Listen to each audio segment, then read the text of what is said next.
જય શ્રીમન નારાયણ. રામાનુજદાસ શ્રીમાન ગટ્ટુ વેણુગોપાલ સ્વામી દ્વારા વર્ણન કરેલ શ્રીમદ ભગવદ્ ગીતાનું ગુજરાતી ભાષાંતર હું આપને કહી રહી છું. અધ્યાય 10 વિભૂતિ યોગ. શ્લોક 38.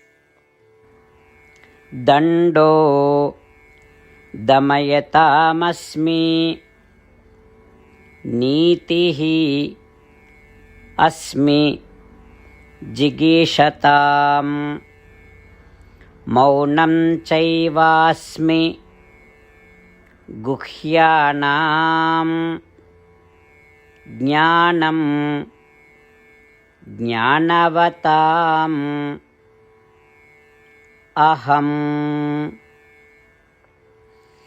ઓમ. ગીતાચાર્ય શ્રી કૃષ્ણ પરમાત્મા અર્જુન સાથે આપણને બધાને વિભૂતિ યોગ શીખવી રહ્યા છે. પરમાત્મા કહે છે, અર્જુન, શિક્ષા કરનારાઓ માટે હું ન્યાયી દંડ છું. જેવો વિજય ઈચ્છે છે તેવોમાં હું રાજનીતિ કૌશલ છું. અર્જુન, સર્વે રહસ્યોને છુપાવવામાં હું મૌન છું અને જ્ઞાનીઓમાં હું શાણપણ છું. આ પ્રમાણે શ્રી કૃષ્ણ પરમાત્મા તેમની દિવ્ય શક્તિની વિશાળતાને વ્યક્ત કરી રહ્યા છે.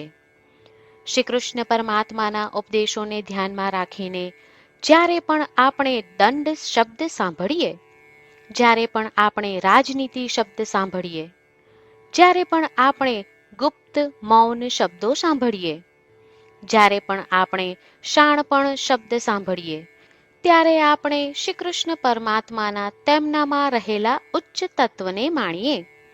શ્રી કૃષ્ણ પરમાત્માનું શરણ લઈ આપણા જીવનને અર્થપૂર્ણ બનાવવાનો પ્રયાસ કરતા ચાલો આપણે બધા શ્રી કૃષ્ણ પરમાત્માના ઉપદેશોનું આ શ્લોક સ્વરૂપે પુનરાવર્તન કરીએ. દંડો દમયતામસ્મિ નીતિરસ્મિ જિગીષતામ મૌનમ ચૈવાસ્મિ ગુહ્યાનામ જ્ઞાનમ જ્ઞાનવતામ અહમ. શ્રીમન્નારાયણ કરિષ્યે વચનમ તવ. સર્વં શ્રીકૃષ્ણાર્પણમસ્તુ. જય શ્રીમન્નારાયણ. શ્રી કૃષ્ણ પરમાત્માએ આખી ભગવદ્ ગીતાનો સાર અધ્યાય 18ના શ્લોક 65 થી 70માં 8 ઉપદેશ દ્વારા કહ્યો છે. શ્રી કૃષ્ણ કહે છે, જે મારા આ 8 ઉપદેશ અનુસરે છે તે મને પ્રિય છે. એ સર્વે ભક્તોનું હું બધી જ રીતે રક્ષણ કરીશ. શ્રી કૃષ્ણ પરમાત્મા પાસેથી આખી ભગવદ્ ગીતા સાંભળ્યા પછી અર્જુન કહે છે, કરિષ્યે વચનમ તવ. એટલે, કૃષ્ણ, હું તમારી આજ્ઞાનું પાલન કરીશ.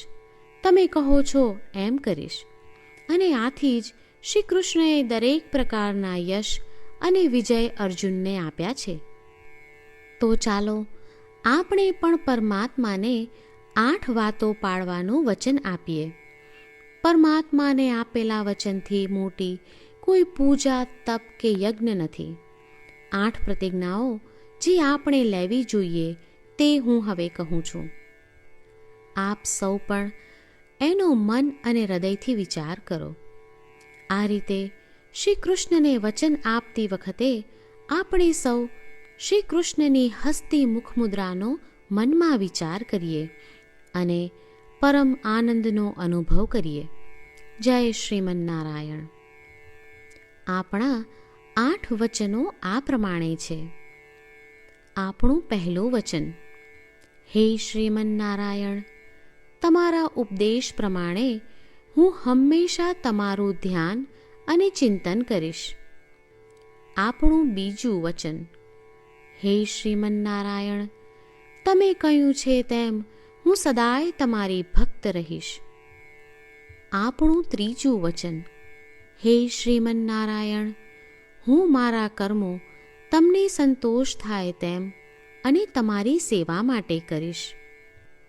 આપણું ચોથું વચન. હે શ્રીમન્નારાયણ, તમે અનુસરવા કહ્યું છે તેમ મને પૂર્ણ શ્રદ્ધા છે કે હું તમારી છું. હું સદાય મારા હાથ જોડી તમને નમસ્કાર કરીશ, તમારી ભક્તિ કરીશ. આપણું પાંચમું વચન. હે શ્રીમન્નારાયણ, હું તમારા શબ્દો યાદ કરું છું. મામેકમ શરણમ વ્રજ, તમે તમારી શરણમાં આવવા કહ્યું છે. શ્રીમન્નારાયણ, હું માત્ર તમારા જ શરણમાં છું. આપણું છઠ્ઠું વચન.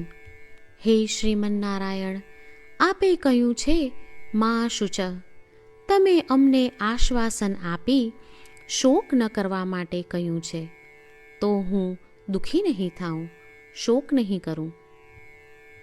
આપણું સાતમું વચન.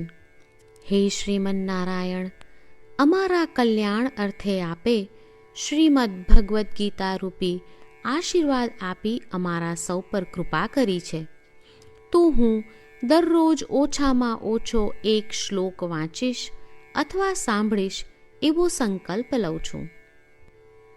આપણું આઠમું વચન. હે શ્રીમન્નારાયણ, હું ગીતાના દૈવી શબ્દો એ ભક્તો સુધી પહોંચાડવાનો પ્રયત્ન કરીશ જેઓ ગીતાથી અજાણ છે. હે શ્રીમન્નારાયણ, તમે કહ્યું છે તેમ કરીશ, તમે કહ્યું છે એમ વર્તીશ અને તમારા માટે જ કર્મ કરીશ. શ્રીમન્નારાયણને આપેલું વચન કે દરરોજ તમે કહ્યું છે એમ કરીશું, એ જ એક મહાન પૂજા છે. તો ચાલો આપણે સૌ દ્રઢ શ્રદ્ધા સાથે પ્રભુ પાસે એક સંકલ્પ લઈએ. શ્રીમન્નારાયણ, કરીશ્યે વચનમ તવ. શ્રીમન્નારાયણ, હું તમારી આજ્ઞાનું પાલન કરીશ. સર્વમ શ્રી કૃષ્ણાર્પણમસ્તુ. જય શ્રીમન્નારાયણ. દંડો દમયતામસ્મિ નીતિઃ અસ્મિ જિગીષતામ મૌનં ચૈવાસ્મિ ગુહ્યાનામ જ્ઞાનમ જ્ઞાનવતામ અહમ. ઓમ. દંડો દમયતામસ્મિ નીતિરસ્મિ જિગીષતામ મૌનં ચૈવાસ્મિ ગુહ્યાનામ જ્ઞાનમ જ્ઞાનવતામ અહમ. શ્રીમન્નારાયણ, કરિષ્યે વચનમ તવ. સર્વં શ્રીકૃષ્ણાર્પણમસ્તુ. જય શ્રીમન્નારાયણ. જય શ્રીમન્નારાયણ. તમામ ભક્તોને ખાસ વિનંતી. આપણા જીવનની દરેક બાબતોમાં આપણે તાત્કાલિક અને અસરકારક પરિણામો ઈચ્છીએ છીએ.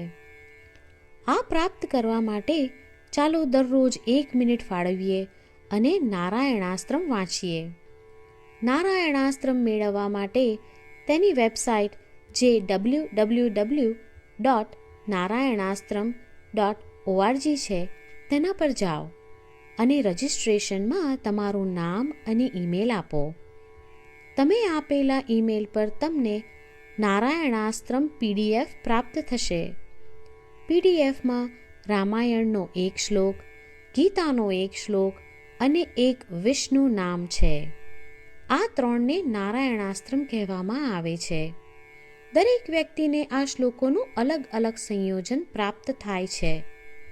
જ્યારે દરેક વ્યક્તિ 24,000 ભક્તો સાથે તેમના નારાયણાસ્ત્રમને દરરોજ વાંચે છે અથવા સાંભળે છે, ત્યારે સમગ્ર રામાયણનું 1 વાર પારાયણ, શ્રીમદ્ ભગવદ્ ગીતાનું 33 વાર પારાયણ અને વિષ્ણુ સહસ્ત્ર નામનું 24 વાર પારાયણ રોજ પૂર્ણ થાય છે. આ એક અદ્ભુત અને અસાધારણ પરિણામ છે. તેથી તમે અને તમારા પરિવારના સભ્યો તરત જ વેબસાઇટ પર જાઓ અને તમારું નારાયણાસ્ત્રમ મેળવો. જય શ્રીમન્નારાયણ.